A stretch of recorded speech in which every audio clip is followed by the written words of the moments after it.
Olá, sejam bem-vindos ao programa Casa Brasil. Que gostoso ter vocês aí. Vocês sabem que do programa Casa Brasil, um dos assuntos que a gente gosta de falar é de casa e de Brasil e de lugares que onde a gente convive, onde a gente mora, onde a gente passa grandes horas da nossa vida. E além da casa, onde a gente passa muitas horas da nossa vida é no trabalho. Por incrível que pareça, né? Pesquisas apontam quanto tempo a gente passa trabalhando, quanto tempo a gente passa em casa e quanto tempo a gente passa dormindo. Vamos falar hoje da hora do trabalho e para isso eu trouxe uma convidada querida, uma amiga que é linda, eu acho que ela devia ser modelo, não devia ser arquiteta, né? Mas ela escolheu arquitetura, o que eu vou fazer? A Aline Martarella, que está do meu lado, que é da FGM, é isso? A FGM. A FGM, tem uma isso sigla a mesmo. mais aí. Tudo bem, Aline? Tudo bem, e você, Dionísio? Que bom te ver aqui. Igualmente. A gente sempre está por aqui, passeando nesse ambiente, né, que trata de arquitetura, de design de interiores. E o programa fala muito sobre isso e é um dos assuntos preferidos nossos aqui. Uhum. E a gente trouxe por uma especificidade que o escritório AFGM, acertei Isso, agora? acertou. Tem que... Primeiro, porque a AFGM é uma sigla... Sim, é a inicial do nome dos 4 sócios. Quem são eles? Apresente eles. Você só esqueceu a minha letra.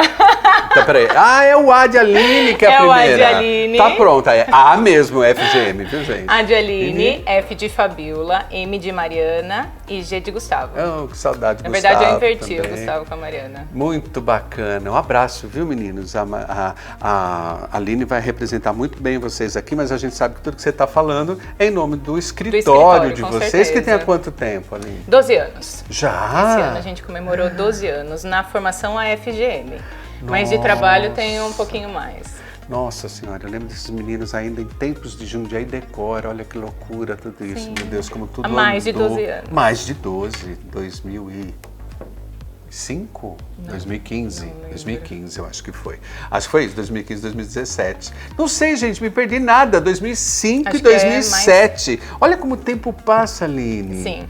E isso é muito bacana porque vocês vieram com um grupo, trabalhando há 12 anos para cá e permanece com o mesmo grupo, na verdade. Sim, a formação inicial é a mesma. A gente só foi agregando agora coisas. pessoas. Agora, vocês tomaram alguns caminhos que, além de design de interiores na área residencial, vocês também foram para uma área muito específica. Explique para eles qual que é que a gente vai falar hoje.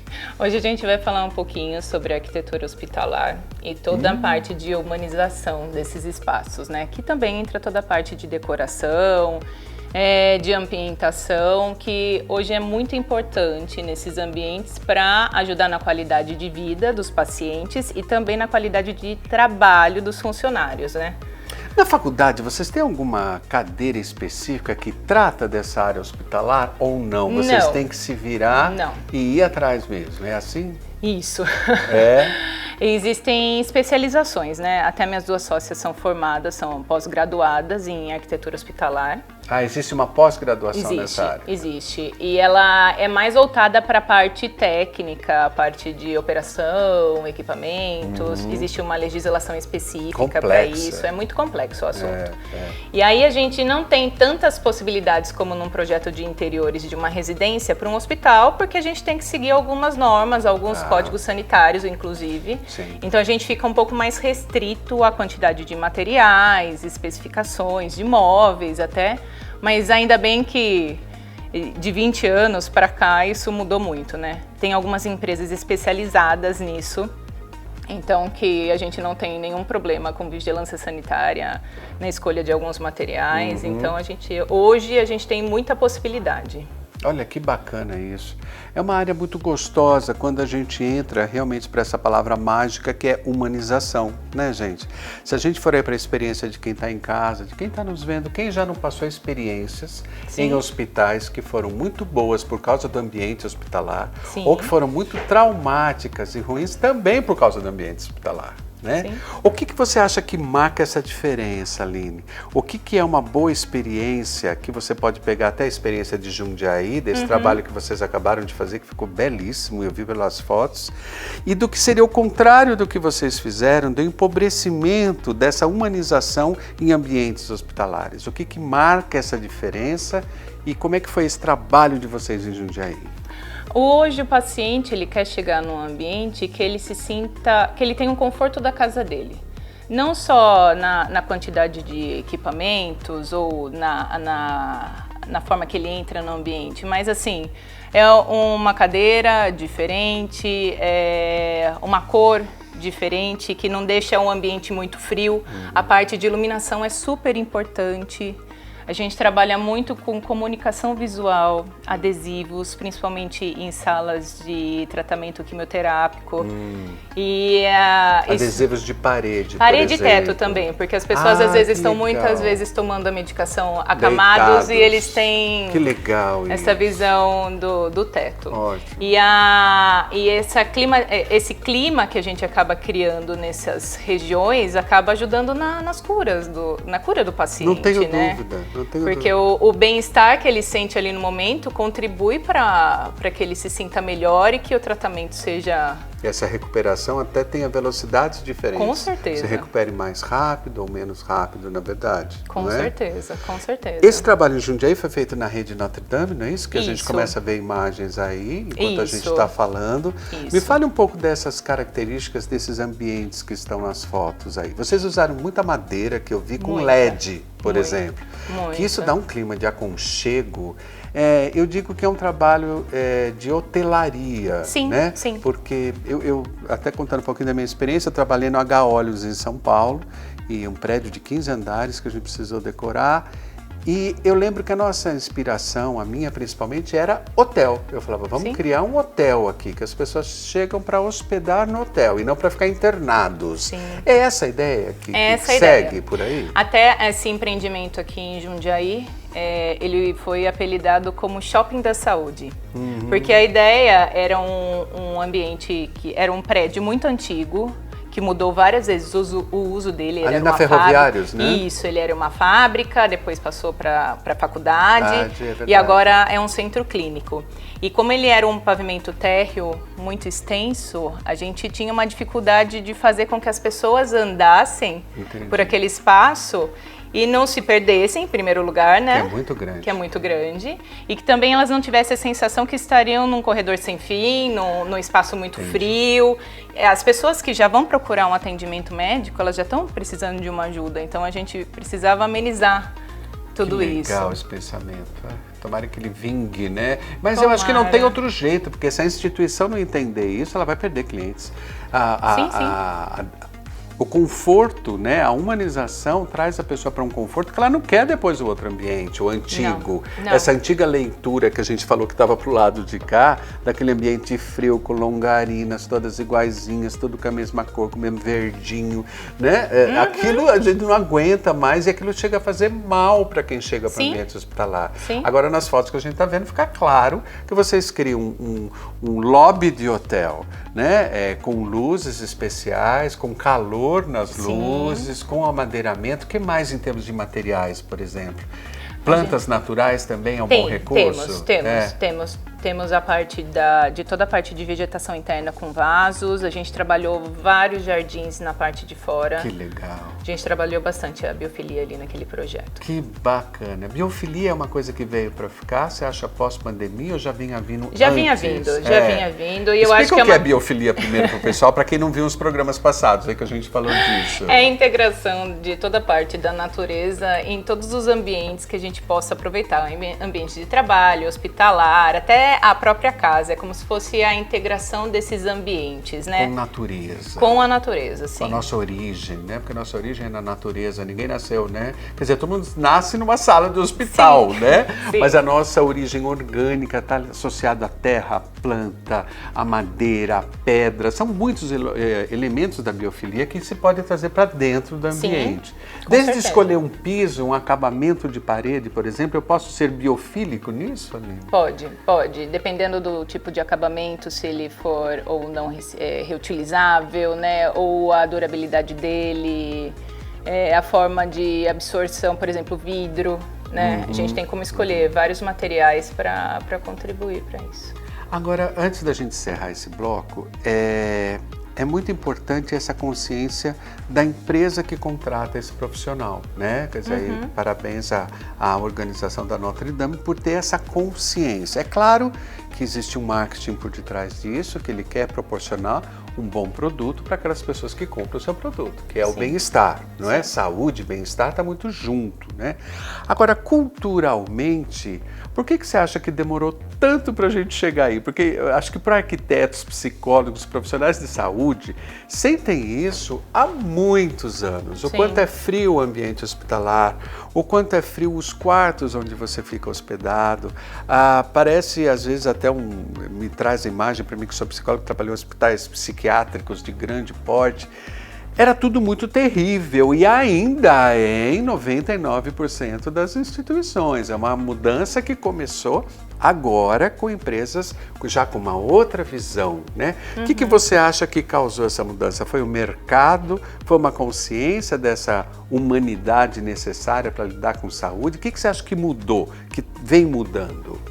Eu acho que é um pouco do mercado, porque a gente tem muita concorrência hoje, né? Tem a ver com isso. Eu acho que foi um pouco do mercado e também existe toda a parte da revolução da arquitetura. Querendo ou não, a gente passa, né, por essa revolução em todos os campos, todos os segmentos. E o hospital, eu acho que na arquitetura hospitalar, o que eles começaram a enxergar é que não só a quantidade de equipamentos ou a quantidade de medicamentos ou o atendimento médico atenderia os pacientes, entendeu? O paciente está querendo o ambiente que ele possa se sentir o mais em casa possível, né, o mais acolhido possível. E os ambientes frios não causam isso, né? Tá claro aí nas fotos, né, gente? Que lindo esse projeto da AFGM. Agora não erro nunca mais, Aline, não esqueço do A. Então a gente vai dar um intervalozinho, é isso, produção? Tá na hora? Intervalo rapidinho. Nosso merchan, porque a gente vive disso também, né, gente? E a gente volta já já, continuando com a Aline e falando de uma área tão específica e tão importante da arquitetura, que é essa arquitetura voltada à área hospitalar. A gente volta já já, não sai daí não, que a gente volta já. Até já.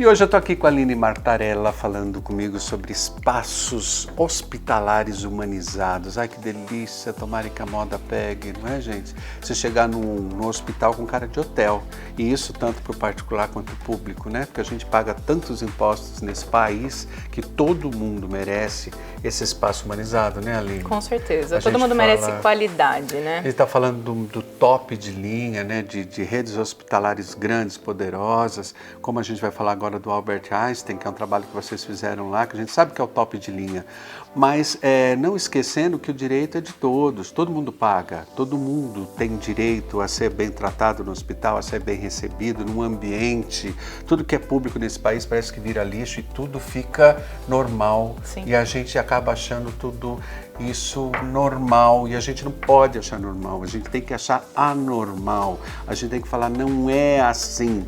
Eu vou em espaços, por exemplo, eu não posso falar o nome, mas de alguns setores públicos ligados a trânsito, por exemplo, aquilo é um lixo.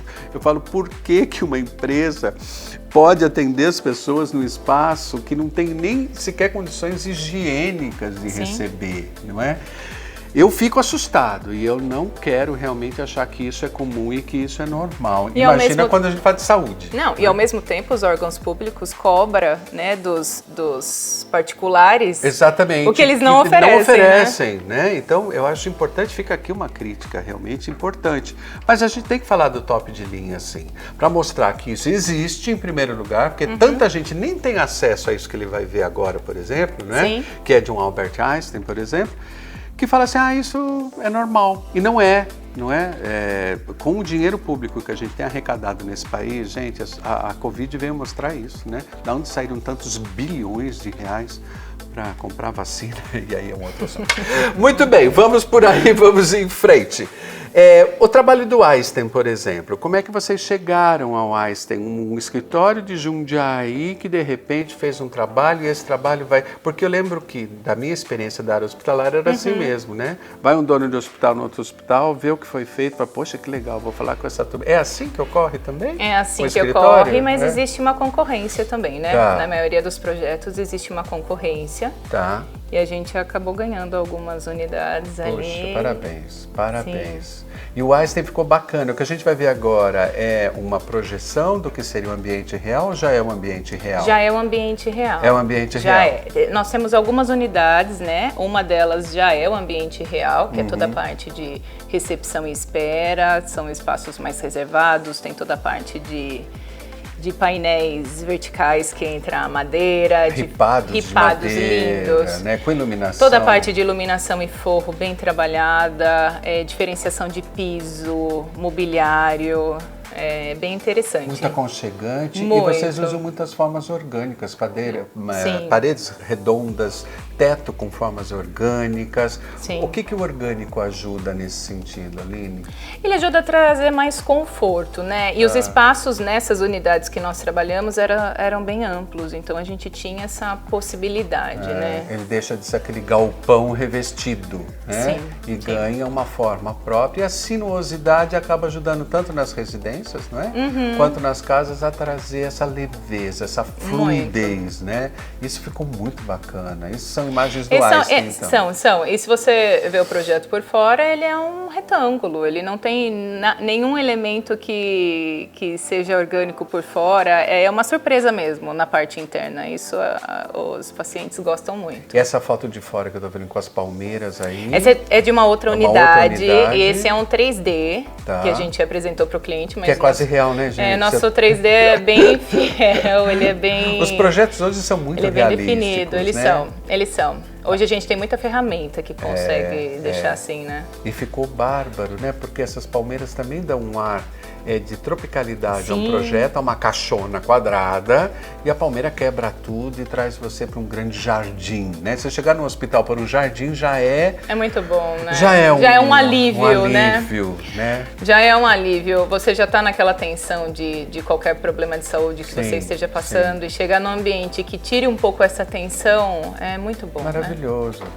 Agora, o hospital, Aline, não são só pacientes, né? Tem toda a equipe médica, tem os parentes dos pacientes, tem terceirizados que vêm de fora prestar serviço ali, entram e saem. Quer dizer, é um universo, é uma cidade, um hospital é uma cidade, né? Sim. No projeto de humanização, para esse paciente se sentir em casa, a gente pensa também nos profissionais que estão trabalhando ali. Isso faz parte do projeto? Com certeza. Em algumas unidades a gente projeta o espaço do colaborador.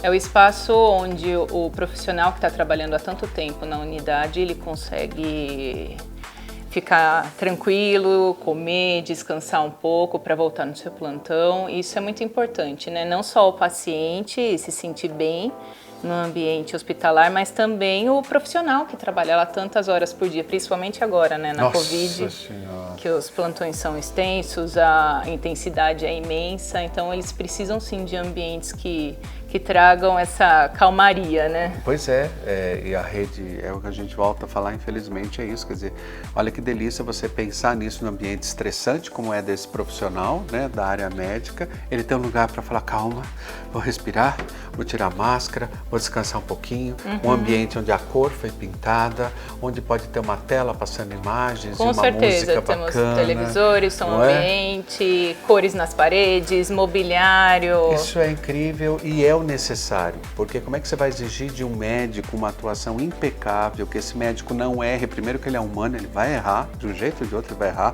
ou do Einstein ou da rede pública, mas que pelo menos você minimize esse erro e dê condições humanas para ele trabalhar, descansar entre um plantão e outro e estar minimamente descansado, né? Então, são disparidades que acontecem, mas quem sabe sabe, a gente chegue a contratar os AFGMs para a rede pública também. Ótimo. Não é? É isso que a gente quer, porque deve chegar até aí. Agora, se os médicos também ganharam seus ambientes especiais para esse relaxamento necessário para fazer sua atividade, por exemplo, os parentes, eles ganham uma atenção especial porque também o parente às vezes fica mais estressado do que o próprio paciente. Sim. O paciente sabe o que está acontecendo com ele, está doente, está aí, ele vai para a sala cirúrgica, ele vai com ele volta com ele. Os parentes ficam todos apavorados na espera ou recebem notícias muito ruins em qualquer lugar do hospital. No público é assim, né? Olha, infelizmente faleceu, você está na recepção, você está em qualquer lugar. Como é que é pensado nos parentes dentro de um processo de humanização hospitalar? A gente tem alguns ambientes como o espaço café, alguns espaços de galeria, estar que o familiar pode ficar aguardando. Em algumas unidades a gente está sugerindo espaços reservados para esse tipo de notícia, até porque às vezes algumas pessoas precisam passar já por tratamentos ou acompanhamento psicológicos, então todo esse processo de humanização hospitalar também é no contato com o paciente, com os parentes, na forma de conversar e de expor as notícias. A Covid veio de encontro a isso quando a gente fala também na comunicação dos familiares com relação a algumas notícias de cirurgia, porque hoje não pode ter tantos acompanhantes. Então existem salas reservadas mais para esse tipo de comunicação, sim. Mas isso é uma vertente nova que não são todas as unidades, né? A gente está tentando ganhar espaço aí em todas as outras, porque é uma coisa que traz um conforto, né? O conforto eu acho que é até mais psicológico do que do ambiente mesmo. Existem cores que vocês evitam nos projetos hospitalares? Cores escuras a gente não pode usar por conta da vigilância sanitária, apesar de existir uma grande... Por aspecto de limpeza e higienização, sim. você observa mais a higienização em cores claras, por isso que os claras. hospitais são claros, né? Sim, mas não precisa ser necessariamente brancos, né? Não, claro, não é branco, né? Sim. E cores que vocês preferem nos projetos, por exemplo, que acalmam, que aliviam? Vocês têm uma gama de cores que vocês gostam mais de usar? Como foi no Einstein e no Notre Dame, por exemplo? A gente também tem que fazer um trabalho com a marca da empresa que a gente trabalha, então geralmente eles têm um caderno de especificações que a gente tem que seguir. Então é dentro das cores de que cada empresa tem para associar a sua marca. Entendi. Mas geralmente são tons claros de cinza, azulados, que deixam o ambiente, traz uma sensação de calma. Alguns tons de verdes. A gente abusa bastante de cores em adesivos de informações. Por exemplo, cada ambiente tem uma cor específica, isso está em adesivos, em quadros. Para identificar as áreas do hospital com facilidade também, né? Sim, o importante, o projeto de sinalização é muito importante hoje, porque verdade. não existe tantas pessoas assim para te auxiliar para chegar nos locais, né? Então a sinalização é bem importante. Entendi. São tantas coisas envolvidas, né? Mas o importante é o ser humano, né, Aline? É disso que a gente está falando, né, gente? Se o ser humano for o foco das profissões, todo mundo vai trabalhar alinhado, na verdade. Porque se a gente está pensando em bem-estar, em saúde, isso cabe para todas as profissões, não é? Para as lojas e tudo mais. Acho que o que fica é muito assim, atingir a pessoa pelos 5 órgãos dos sentidos, né, Aline? Com certeza. Um cheirinho especial, a luz de uma forma bastante agradável, né? Isso, os materiais que tem um toque gostoso também. Que mais? A gente falou de som. Vamos pensar nos órgãos aí. O olhar, então, que seja agradável é esse olhar. O toque, né? Que tenha esse toque agradável, mas que sejam materiais específicos e aprovados, que dentro do hospital é um grande desafio também. A coisa dos cheiros, dos perfumes do hospital, dá para interferir também? Dá para ter um cheirinho especial? É permitido? Eu acho, especial? Em alguns locais, sim. É mais os produtos, não mais exaladores, né? Não, exaladores não. A gente nunca trabalhou com exaladores. Porque aí a área de saúde tem algumas especificações, assim como o restaurante também tem. Não dá para você ter cheirinho dentro do restaurante, não é? Não, mas o cheiro de limpeza é importante, né? O paladar você você vai atingir realmente por uma lanchonete bem montada, por Sim. essa... Puxa, tem horas que dá uma fome para quem é acompanhante, para quem é o médico, não é? Que tem uma área de alimentação dentro dos hospitais, é importantíssimo. Faltou uma, gente. Quem que me ajuda aí? São 5 órgãos dos sentidos? É o paladar, Sim. o olfato, A visão, a audição E o tato. e o tato. Falamos de todas. Então tá aí. E esse é um caminho para as casas também? Eu Para acredito que prestar sim. atenção lá no ambiente de casa, se a gente está conseguindo ser agradável em todos esses sentidos? Eu acredito que sim, ainda mais agora nessa pandemia que tantas pessoas Casa tem que ser boa. Tem estão que ser trabalhando em aconchegante. casa, elas não saem de casa. É verdade. Eu acho que é o momento da gente olhar um pouco para dentro, um pouco para nossa casa, né? Olha, Deus ajude que a gente olhe muito para dentro, não é? certeza. Porque olhando para dentro da gente, a gente vai ver o outro que está fora com outros olhos, na verdade. Aline, obrigado. Obrigada. Já pensou em Denise. ser modelo ou não? Não. Sou arquiteta mesmo. Pois eu- Então fica aqui nossa arquiteta modelo Aline. Obrigado. Dê um Obrigada, abraço a Denise. todos os queridos lá do escritório. sim, Tá dou bom? A sim. gente ficou muito feliz de receber vocês. Muito E feliz de obrigada. ter essas pessoas todas nos vendo aí, que podem ver a gente aqui pelo canal 25, pelo Facebook, pelo YouTube, seguir a gente no Instagram. A gente está em todas as mídias para chegar até você com pessoas tão especiais, com notícias tão boas, porque a gente gosta de falar de coisa boa. Por falar em coisa boa, não sai daí não, porque a gente vai viajar juntos já já, porque o Fui tá chegando aí. Até já.